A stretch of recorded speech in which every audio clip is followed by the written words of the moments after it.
세상에서 가장 큰 영향력을 가진 기독교 사상가 한 명을 꼽으라면 그는 아마 어거스틴이라고 하는 사람을 꼽을 수가 있을 것입니다. 그가 쓴 책들을 통하여서 기독교의 정신이 어떻게 세상 속에서 빛을 발할 수 있는가 하는 것들을 그는 여러 각도에서 말씀을 나누고 있는 걸 볼 수가 있습니다. 특히 그의 책 하나님의 도성이라고 하는 책에 보면 그 책은 두 개의 도성, 두 개의 성 이야기를 잘 묘사해내고 있습니다. 당시 사람들은 카톨릭을 신봉하는 로마 제국의 일원이 되어 있는 것을 굉장히 자부심을 가지고 여겼다고 얘기합니다. 그리고 그들은 그리스도와 그분의 뜻을 위해서 잘 살아간다면 하나님이 이 성을 지켜내 주실 거야. 하나님이 로마를 구해 주실 거야. 하나님이 로마를 가장 강력한 국가로 만들어 주실 거야 라고 하는 믿음이 그들에게 있었다고 합니다. 그런데 410년에 게르만족에 의해서 로마는 침략을 받습니다. 그리고 그때로부터 476년에 로마는 멸망하게 됩니다. 410년에 침략했던 침략을 통해서 로마가 굉장히 큰 타격을 입게 됩니다. 그리고 로마에 있는 많은 국민들이, 많은 사람들이 하나님이 지키실 수 있는 민족인데, 하나님이 보호하시는 이 카톨릭 제국인데 어떻게 우리 민족이 침략당하고 어려움 당해? 라고 하는 신앙적 회의가 그들에게 들어가는 것입니다. 그래서 그들이 이전에 섬겼던 그 많은 신들을 찾아서 헤매는 일들이 벌어지게 됩니다. 그 일을 보고 어거스틴은 413년부터 14년 동안 하나님의 도성이라고 하는 책을 통하여 이 지구상에 존재하고 있는 지상의 도성과 하나님의 도성에 대해서 잘 묘사하고 있는 책을 볼 수가 있는 것입니다. 그는 이 땅의 역사를 단순히 시간의 흐름으로 보지 않았습니다. 지상의 도성과 천상의 도성이 충돌하고 공존하면서 살아가고 있는 그 시간들이 모여서 역사가 되었다라고 그는 생각하고 있는 겁니다. 즉 하나님을 의지하는 사람들과 자신을 의지하는 사람들이 이 땅에 함께 공존하고 투쟁하고 행하면서 역사가 발전되어 가고 역사가 있었다고 이야기하는 것입니다. 분명히 이 땅에는 두 개의 성이 혼재하고 있습니다. 지상의 도성과 천상의 도성이 혼재하고 있습니다. 이 땅의 것들을 사랑하는 사람들의 성과 하나님을 사랑하는 사람들의 성이 혼재되어 있습니다. 어쩌면 이 땅의 사람들은 지상의 도성을 절대화하고 그리고 그것들을 사랑하다가 영원한 심판에 이르게 될 것이지만 하나님을 의지하고 사랑하는 사람들은 이 세상의 상대성을 분명히 인정합니다. 이 세상의 유한함을 인정합니다. 이 세상의 불완전함을 분명하게 인정합니다. 그렇기 때문에 하나님을 사랑하고 하나님을 기대하고 바라보는 마음들이 하나님의 도성의 사람들에게는 분명하게 있게 되는 것입니다. 지상의 도성 사람들은 사람들에게 영광받기를 좋아합니다. 자기가 나타나기를 원합니다. 자기가 드러나기를 원하는 마음을 가지고 이 땅을 살아갑니다. 그러나 천상의 도성의 사람들은 우리의 양심을 살펴보신 하나님 앞에서 하나님의 영광을 위해서, 하나님이 나타나기를 위해서, 하나님이 존귀하게 되기를 위해서 살아가는 그런 모습을 가지고 하나님을 간절히 바라는 삶을 살아가는 이들이 하나님 도성의 사람들이라고 말할 수가 있습니다. 이 세상에 존재하는 교회는 영원한 종말의 완전한 하나님의 도성과는 동일시될 수는 없습니다. 그러나 이 땅의 교회는 하나님의 도성의 표지판이요 하나님 도성의 안내판이다 라고 그렇게 어거스틴은 이야기하고 있습니다. 하지만 세속의 지상 도성과는 구별된 삶을 살아가고자 하는 사람들이 순례자로 나그네로 모여서 하나님을 바라보며 살아가는 진짜 하나님의 백성들이 교회를 이루어 이 땅을 살고 있다고 그는 이야기하고 있는 것입니다. 여러분, 계시록의 마지막 재앙 이야기를 우리가 오늘 함께 읽었었습니다. 계시록의 마지막 재앙 이야기를 제가 보고 읽고 묵상하면서 확인할 수 있는 분명한 한 가지 메시지를 저는 발견합니다. 그것은 두 개의 성이 이 땅에 존재하고 있다는 것입니다. 하나님의 성과 지상의 성, 하나님의 도성과 인간이 만든 도성이 이 땅에 함께 존재하고 있구나라는 사실들을 이 마지막 재앙 이야기를 통해서 읽게 되고 있고, 그리고 그 도성들이 어떻게 되는가 하는 문제가 이 마지막 재앙 이야기에 우리에게 나타내주고 있는 것입니다. 16장의 말씀에는 7대접이 쏟아지자 큰 성이 살 수 없는 도시가 되고 갈라지고 무너지고 없어진다고 하는 말씀이 16장의 말씀의 주된 메시지입니다. 16장에는 우리가 흔히 알고 있는 마지막 대접의 쏟아짐이 있습니다. 7대접의 쏟아짐이 얘기가 쭉 등장하고 있는데, 그것의 거의 끝부분으로 가면 19절 말씀에 이런 말씀이 있습니다. 19절 말씀과 20절 말씀을 보십시오. 큰 성이 세 갈래로 갈라지고 만국의 성들도 무너지니 큰 성 바벨론이 하나님 앞에 기억하신 바 되어 그의 맹렬한 진노의 포도주 잔을 받음에 각 섬도 어떻게 돼요? 없어지고, 무엇도 없어져요? 산악도 없어지더라. 이 땅이 없어지는 겁니다. 앞에 갈라지고 무너지고 없어지더라 라고 한 말씀이 그 대접들이 쏟아지자 마지막 재앙이, 마지막 심판이 이루어지자 벌어지고 있는 모습이 거기에 나타나고 있습니다. 그리고 17장의 말씀에는 7대접의 재앙이 큰 음녀에게 내려질 심판이라고 한 사실을 말씀하고 있습니다. 큰 음녀에게 내려질 심판이다. 17장 1절 말씀에 7대접을 가진 7천사 중 하나가 와서 내게 말하여 이르되 이리로 오라. 많은 물 위에 앉은 큰 음녀가 받을 심판을 내게 보이리라. 많은 물 위에 앉은 큰 음녀가 심판받는 것을 너에게 보여주겠다 라고 말씀하신 말씀으로 시작되고 있습니다. 우리가 이미 보았듯이 요한계시록에는 마귀 사탄의 역사를 여러 가지 각도에서 말씀하고 있습니다. 어떤 때는 짐승의 다양한 형태들로 나타났었고, 용의 형태들로, 또 뱀의 모습들로 형상화시켜서 나타났었는데, 17장에는 그것이 큰 음료로 표현되어지고 있는 것입니다.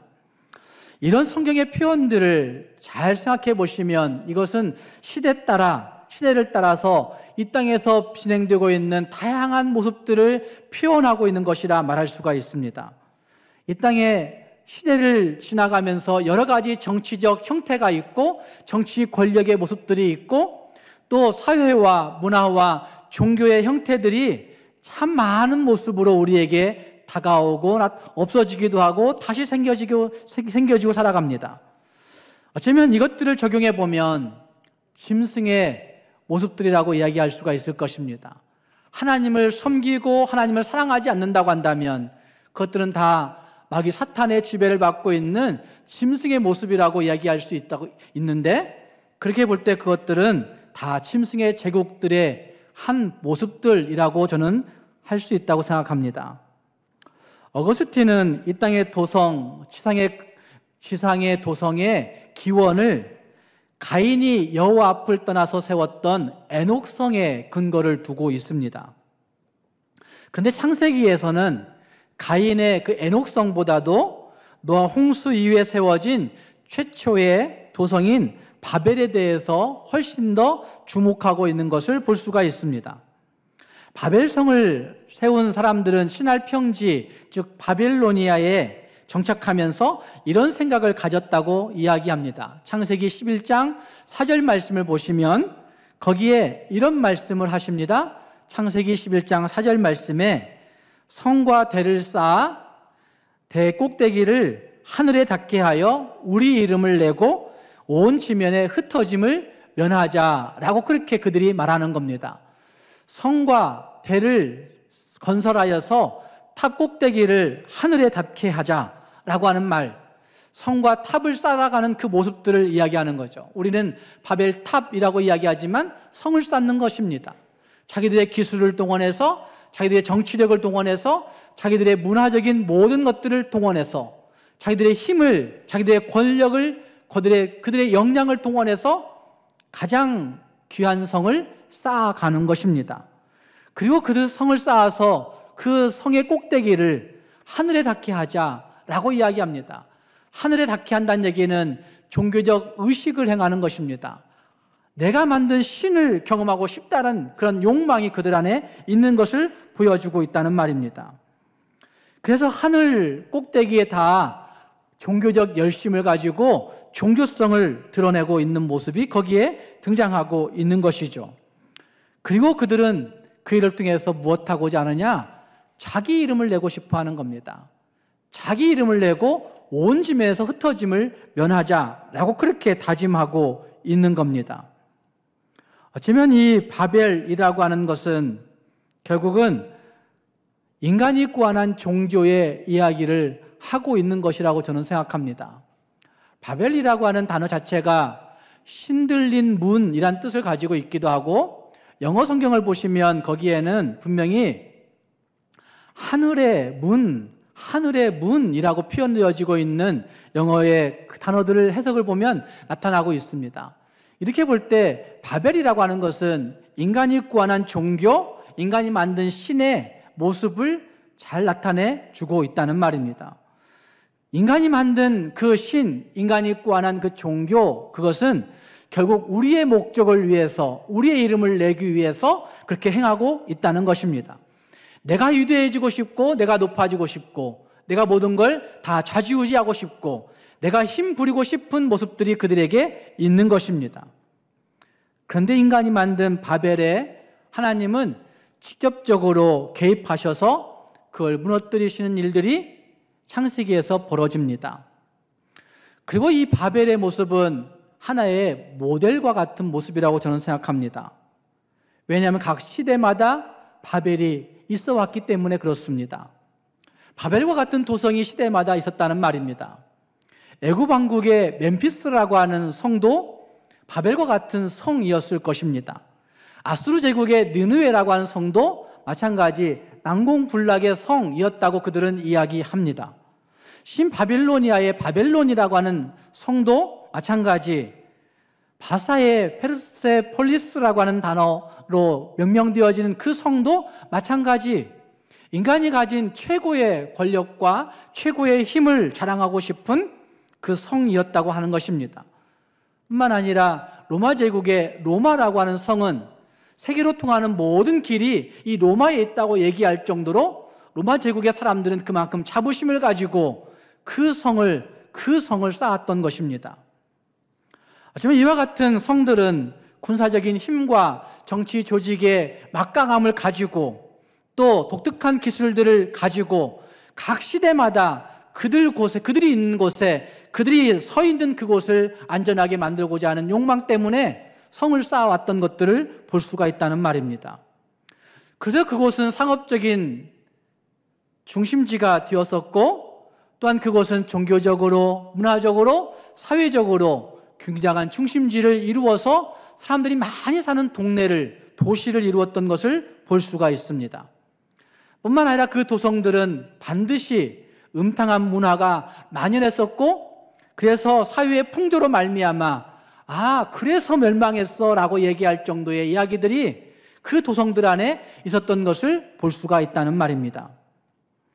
이렇게 볼 때 계시록에 등장하고 있는 최후의 멸망을 예언하고 있는 큰 성 바벨론, 최후의 도성이죠. 최후의 도성 바벨론도 최초의 도성이었던 바벨탑, 바벨성과 별반 다를 게 없는 것이죠.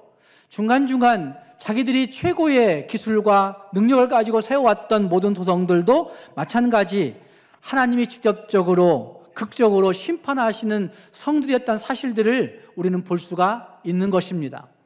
그렇기 때문에 최후의 성, 큰 성 바벨론을 향하여 하나님이 말씀하시는 심판의 메시지는 반드시 이루어질 것을 우리는 말씀을 통해서, 역사를 통해서 알 수가 있는 것입니다.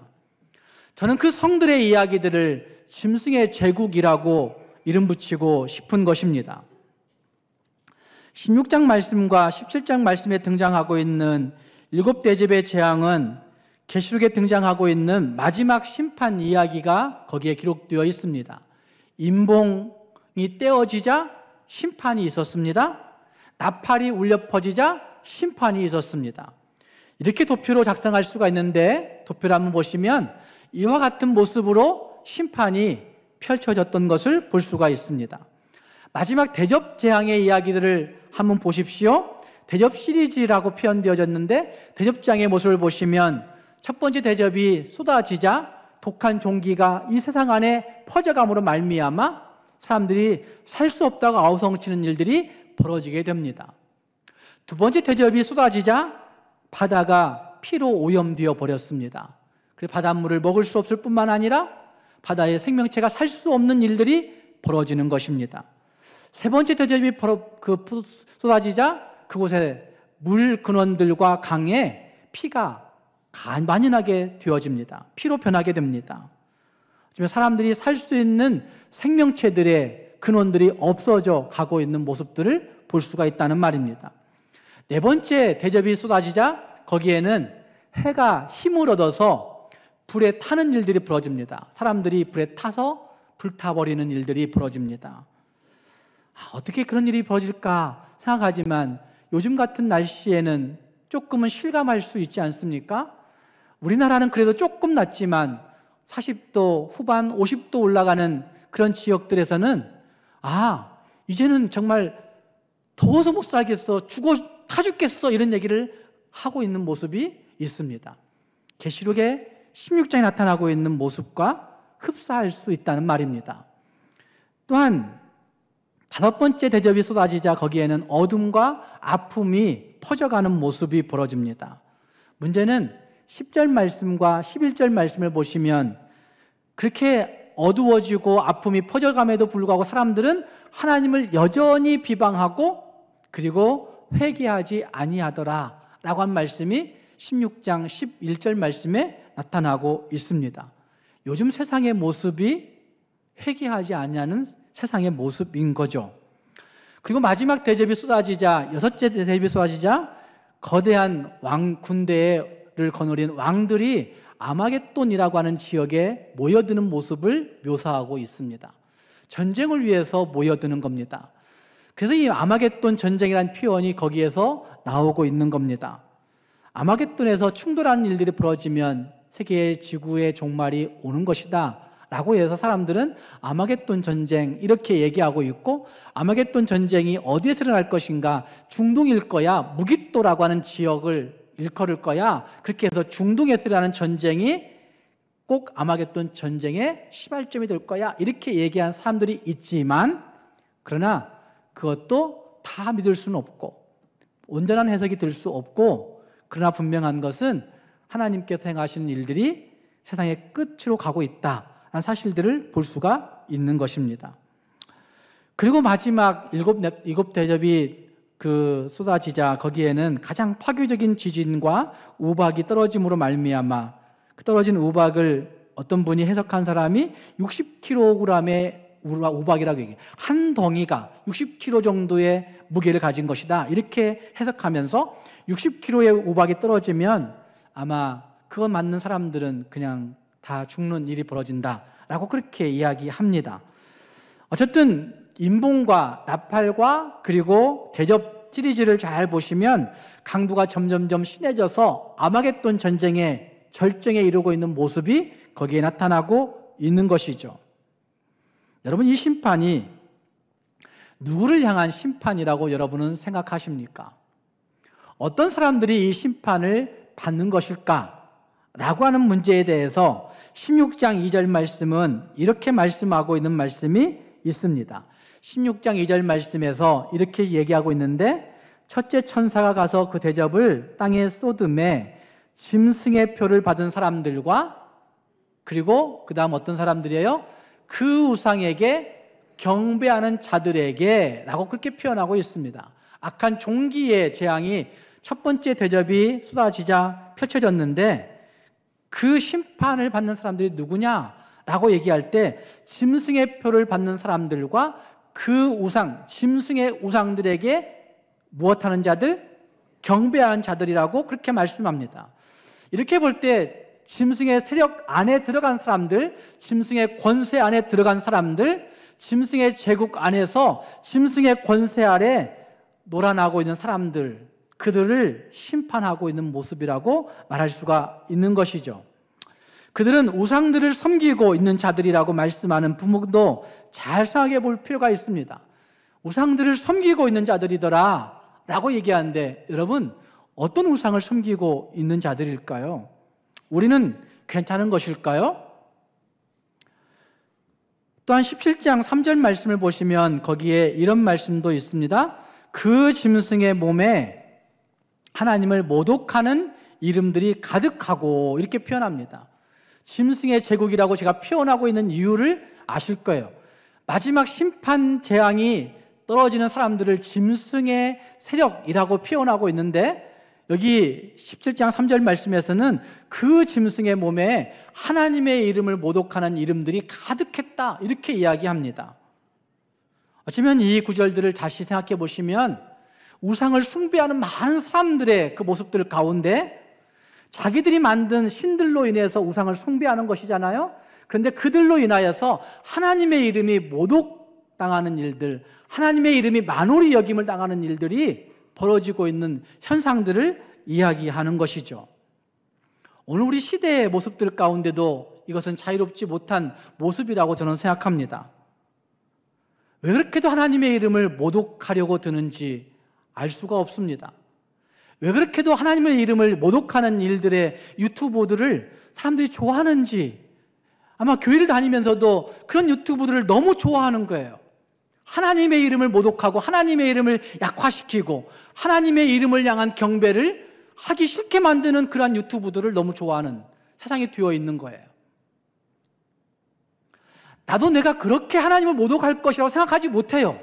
적어도 교회를 다니는 사람들 가운데, 적어도 하나님의 이름을 믿는다고 이야기하는 사람들 가운데 내가 어떻게 하나님의 이름을 감히 모독해? 라고 이야기하겠지만, 우리의 삶의 현장에서 하나님을 인정하지 아니한다면, 하나님을 경배하지 않는다고 한다면 나로 말미암아 하나님의 이름이 모독당하는 일들이 벌어지는 거죠. 그럴 의도는 전혀 없었는데 나의 그 잘못된 행실과 언행을 통하여서 하나님의 이름이 모독당하는 일들이 벌어질 수 있다는 얘기죠. 아니, 다시 생각해 보시면 내가 만든 신으로 인해서 우리는 하나님을 모독하는 일만 열심히 하고 살아간지도 모릅니다. 내가 만든 신으로 인해서 하나님을 열심히 모독하는 일들만 하고 이 땅을 살아가고 있는지도 모른다는 말입니다. 요한계시록 17장 12절 말씀에는 이런 말씀도 있습니다. 내가 보던 열볼은 열왕이니 아직 나라를 얻지 못하였으나 다만 짐승과 더불어 임금처럼, 이 세상의 모습을 이야기하는 거예요. 짐승과 더불어 임금처럼 한동안 권세를 받으리라. 우리가 만든 그 우상들을 통해서 우리는 한동안 권세를 누리죠. 한동안 힘을 부릴 수가 있습니다. 한동안 지혜로운 것 같이 느껴지기도 합니다. 그래서 내가 임금처럼 권세를 가지고 행세합니다. 사랑하는 여러분, 우리를 미혹하는 짐승의 제국은 과연 무엇이라고 생각하십니까? 여러분을 미혹하는 바벨은 과연 무엇이라고 생각하십니까? 우리의 눈에, 우리의 마음에 정말 크고 위대하게 보이고 선하게 보이고 교양 있게 만들어 줄 것 같은 생각이 들고 수준이 있음의 가치로 느껴지게 만드는, 그런 속게 만드는 짐승의 제국은 우리 주변에 없습니까? 팀 켈러 목사님은 내가 만든 신이라고 하는 책을 통하여서 이 현대인들이 가지고 있는 자기 우상에 관한 부분들을 정말 잘 언급해 주고 있습니다. 그는 이렇게 얘기합니다. 자기 우상이라고 해서 그것이 혐오스러운 것은 아닙니다 라고 얘기해요. 자기 우상이라고 해서 그것이 꼭 악하고 더러운 것은 아닙니다, 이렇게 얘기해요.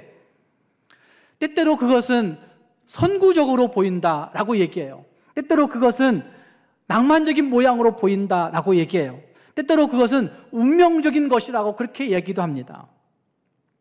그래서 자기 우상이 무서운 것이라고 팀 켈러는 이야기합니다. 그러면서 그는 이야기합니다. 우리가 좋아하는 사랑, 우리가 좋아하는 권력, 우리가 좋아하는 돈, 우리가 좋아하는 성공, 우리가 좋아하는 인정받음, 우리가 추구하는 행복, 이런 것들, 모든 것들이 내가 만든 신, 자기 우상이 될 수 있다고 그는 이야기합니다. 이렇게 얘기하면 사람들은, 요즘 많은 그리스도인들이 얘기할 거예요. 목사님, 그렇게 살아가려면 너무 피곤해요. 아마 여러분들 중에도 그런 생각 하시는 분들이 있을 거예요. 목사님, 그렇게 살려고 하면 너무 피곤하고 이해가 안 돼요 라고 말할지도 모릅니다. 진짜 그리스도인은, 그러나 진짜 그리스도인은 삶 속에서 하나님의 말씀을 순종할 때 행복해야 돼요. 진짜 그리스도인은 삶 속에서 하나님의 말씀을 있는 그대로 받아들이고 아멘하고 그걸 의지할 때 진짜 행복하고 기쁨이 있어야 되는 거예요. 세상의 것들이 다 없어진다 할지라도 하나님의 말씀 때문에 기뻐할 수 있고 행복해할 수 있고 노래할 수 있고 진짜 즐거워할 수 있는 모습이 진짜 그리스도인들에게는 있어야 된다는 말입니다. 팀 켈러는 우리가 가지고 있는 우상의 이야기를 표면적 우상과 우리 마음속에 숨겨진 근원적 우상으로 구분합니다. 표면적 우상을 가지고 살아가는 사람들이 이 땅에 없을 수도 있습니다. 그러나 더 무서운 것은 우리 마음의 죄성을 지배하고 동기적 욕구를 지배하여서 영향을 미치는 그 근원적 우상이 훨씬 더 무섭고 강력한 것이라고 이야기합니다. 그러면서 그는 그 책을 마무리하는 마지막 부분에서 내가 만든 신을 식별할 수 있는 4가지 방법을 제시합니다. 내가 만든 신을 식별할 수 있는 4가지 방법. 첫 번째는 생각의 내용을 점검하라고 이야기합니다. 생각의 내용을. 여러분, 생각의 내용을 점검해 보십시오. 교회 나와 있을 때 생각의 내용이 아니라 여러분들이 집에서 혼자 있을 때, 어떤 일을 하면서 혼자 하고 있을 때, 누군가 보고 있지 않을 때, 혼자 있을 때 행하는 일, 혼자 있을 때 행하는 생각, 이걸 점검해 보십시오. 그는 이렇게 얘기합니다. 혼자 있을 때의 일과 그 생각이 당신의 신앙이다. 당신의 신앙생활이다. 혼자 있을 때 무슨 생각 많이 하세요? 습관적으로 갖는 생각들이 과연 무엇이세요? 무심코 나의 머릿속을 차지하고 지배하고 있는 생각은 과연 어떤 것이세요? 어떤 것이에요? 어쩌면 그 생각들을 지배하고 있는 것이 무엇인가를 잘 점검해 볼 때 내가 만든 신을 식별해 볼 수가 있는 것이죠. 두 번째는 돈을 어떻게 사용하는지 보면 자신이 진짜 사랑하는 것이 무엇인지 식별할 수 있다고 얘기해요. 돈을 어떻게 사용하고 있는 것인지, 돈을 어느 곳에 사용하고 있는 것인지, 돈을 어떤 곳에 사용하고 있는 것인지. 예수님도 말씀하시지 않습니까? 너의 보물이 있는 곳에 너의 무엇이 있다? 마음이 있다. 그런데 여러분은 여러분의 돈의 쓰임새가 어디를 향하고 있습니까? 돈의 쓰임새가 다 나를 위해서, 자식들에게 주는 것도 자식들이 나에게 효도할 걸 기대하면서 다 나를 위해서 쓰고 있는 것 아닙니까? 어쩌면 돈을 어떻게 사용하고 있는가 평소에 씀씀이를 잘 생각해 보시기 바랍니다. 하나님 앞에 드리는 것에 대한 인색함들이 있을 때라면 우리는 하나님을 잘 섬기고 있는 것은 아닐 겁니다. 하나님께 드리는 것에 대한 아까움이 내게 남아있다고 한다면 우리는 진짜 하나님만을 섬기고 있는 것은 아닐 것입니다.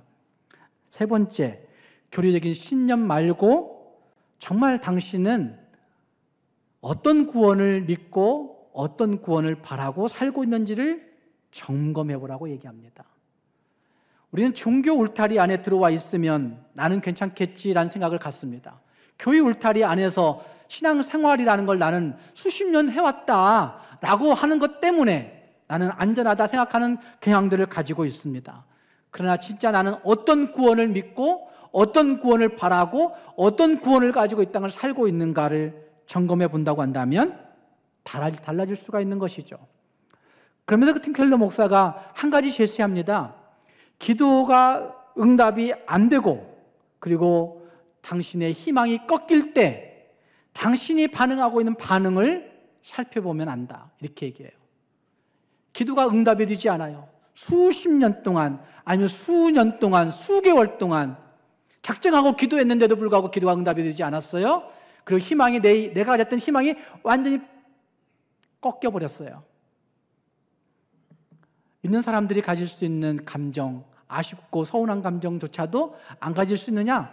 가질 수 있어요. 그런데 그럼에도 불구하고 하나님을 믿으면 어떻게 할 수 있을까요? 그럼에도 불구하고 하나님 믿으면 그 희망 꺾인 자리를 떨치고 하나님이 응답해 주시지 않음을 분명히 확신하면서도 하나님을 여전히 신앙할 수 있고 하나님이 가장 좋은 것을 주실 거라고 기대할 수 있고 하나님이 알아서 해 주시겠지라고 생각할 수 있는 마음이 있는 것, 그게 진짜 하나님을 믿는 것이죠. 근데 그렇게 되지 아니하고 우리 마음 가운데 희망이 꺾일 때, 기도 응답이 되지 않을 때, 기도 안 대로 이루어지지 않아, 하나님은 거짓말하신 하나님이야 라고 생각하고서 분노가 치밀어 오르고 그리고 깊은 절망에 깊이 빠진다고 한다면 우리는 무엇인가 잘못된 신을 섬기고 있는 것이다 라고 이야기하고 있습니다. 네 번째, 가장 통제하기 힘든 자기 감정을 보라고 이야기합니다. 여러분, 우리가 흔히 잘 생각해 볼 수 있습니다. 나는 어떤 부분에서 이건 안 돼. 나는 이거는 진짜 안 되는 거야. 내 깊은 성향이야. 이렇게 얘기하는 사람들이 있어요. 그런데 문제는 뻔히 잘못인 줄 알면서도 내 잘못된 성향이 그 뻔히 잘못된 길들로 행동하도록 만든다는 데 문제가 있어요. 행동하도록 만드는 잘못된 감정, 성향이 있어요. 예수 믿는데도 불구하고 우리는 그것을 알면서도 하지 않는 거예요. 그런다고 한다면 우리는 무엇을 신앙하고 있느냐? 내 자신을 신앙하고 있는 거예요. 내 잘못된 성향을 신앙하고 있는, 그것이 내 신이 되어 있는 거예요. 여러분, 잘 점검해 볼 수 있기 바랍니다. 내가 만든 신을 혹시 나는 신앙하고 있는 것은 아닌가?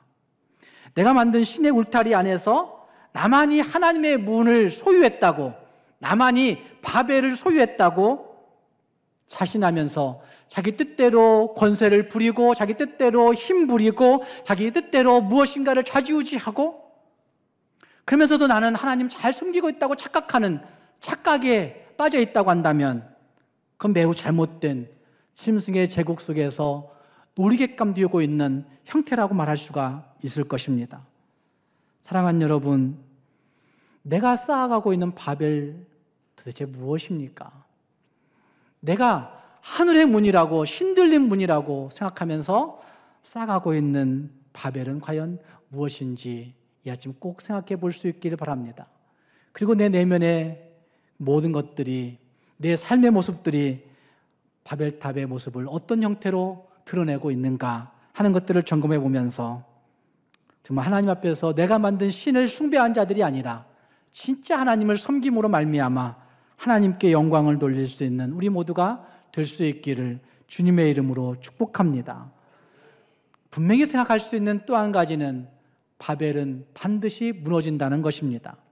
앞전에 말씀드린 대로 큰 성 바벨론은 무너졌다라고 선언하는 말씀이 요한계시록에 등장하고 있고, 오늘 읽은 말씀에서는 그 성들이 무너지고 갈라지고 멸망하는, 없어지는 일들을 성경이 말씀하고 있습니다.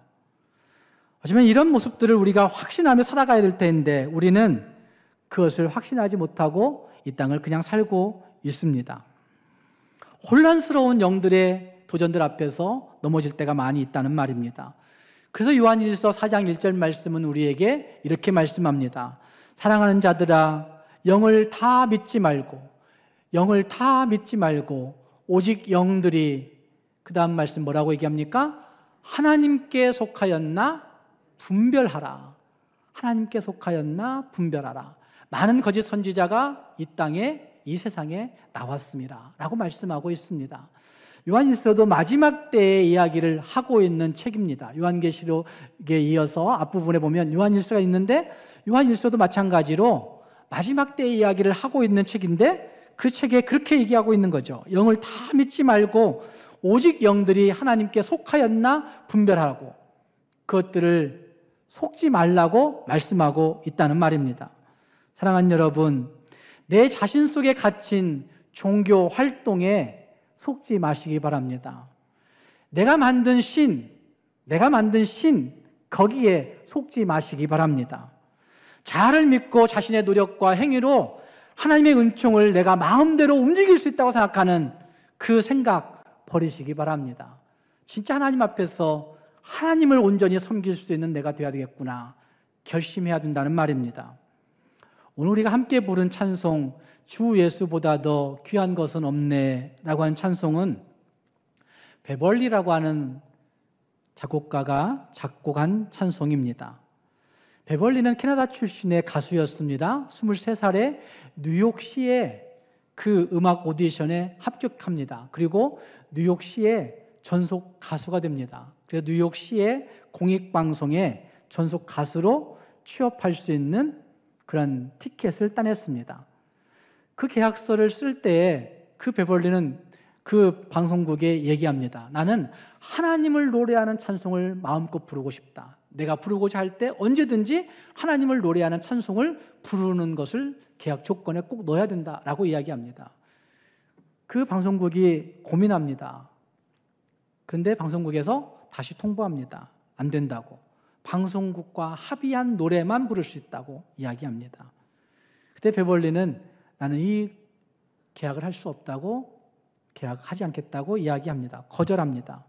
그리고 깊은 신음에 빠져서 집에 와서 고민하고 기도하는데 그 엄마가 그 아들이 앉는 피아노에 시를 하나 올려놓는 거예요. 밀러가 지은 주 예수보다 더 귀한 것은 없네 라고 하는 시를 하나 올려놓았습니다. 그리고 베벌리가 그 시를 읽게 된 거예요. 그리고 그 시를 읽자마자 두들기 시작한 그 두들김이 이 찬송으로 되어졌다고 이야기합니다. 그리고 그는 그 주일에 교회 가서 이 찬송을 하나님 앞에 찬송했습니다. 그리고 나서 그는 시카고 방송국에서 연락이 옵니다. 우리 방송국과 전속 계약 맺자고. 나는 하나님을 노래하는 찬송 부를 거라고. 아니 당신이 부르고 싶은 노래를 마음껏 부르라고. 이렇게 계약을 하자고 이야기합니다. 그래서 그는 시카고 방송국의 전속 가수가 됩니다. 그리고 그는 기네스북에 인류 역사상 가장 많은 사람 앞에서 노래 부른 최초의 사람이 됩니다. 인류 역사상 가장 많은 사람 앞에서 노래 부른 최초의 사람. 빌리 그레이엄 목사님이 집회를 다닐 때 이 사람을 데리고 다니는데 그 집회에서 가장 많이 모인 사람들이 있는 곳에서 노래 부른 사람으로 기네스북에 올라갑니다. 그리고 우리가 잘 알고 있는 그래미상은 한 번 상 받기도 힘든 거죠. 근데 그는 그래미상을 10번이나 수상한 사람이 되었습니다. 주 예수보다 더 귀한 것은 없네 라고 한 찬송은 그냥 나온 것이 아닙니다. 세상에 진짜 명예를 버렸습니다. 세상에 부와 귀함을 버렸습니다. 뉴욕시가 그래도 유명하지 않습니까? 뉴욕이 훨씬 더 큰 도시, 그리고 더 유명한 도시, 그곳에 가수가 되면 다 가질 수 있는데 그거 버리고 하나님 앞에 포기하자. 하나님이 주 예수 선택한 그에게 더 좋은 길들로 허락하셨다고 말할 수가 있는 것입니다. 사랑하는 성도 여러분, 거대한 짐승의 제국은 우리에게 그럴듯한 모습으로 항상 다가옵니다. 아마 시대마다, 시간마다, 우리의 상황마다, 우리의 순간마다 다른 모양을 가지고 그 거대한 짐승의 제국이 우리를 미혹해 들어올 때가 많이 있다는 말입니다. 우리의 내면을 공략할 것이고 우리의 삶을 공략할 것입니다. 그때마다 우리가 다시 한번 짐승의 제국의 마지막을 꼭 기억하면서 깨어있음으로 속지 않고 능력 있게 대적하여서 이기는 삶을 살아갈 수 있는 우리 모두가 될 수 있기를 주님의 이름으로 축복합니다. 기도하겠습니다.